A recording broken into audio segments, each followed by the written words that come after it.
उपखासदार अशोक चव्हाणांचे निकटवर्तीय भास्करराव पाटील खदगावकर काँग्रेसच्या वाटेवर आहेत। ते 15 सप्टेंबरला काँग्रेसमध्ये अधिकृत पक्षप्रवेश करू शकतात।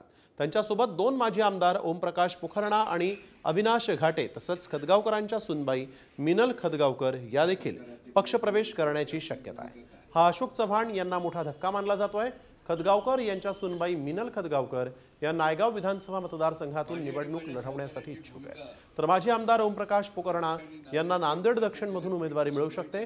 तर माजी आमदार अविनाश घाटे यांना देगलूर विधानसभा मतदारसंघातून मैदानात उतरवण्याची दाट शक्यता आहे। सध्या जिल्ह्यात या पक्षप्रवेशाची जोरदार चर्चा सुरू झाली आहे।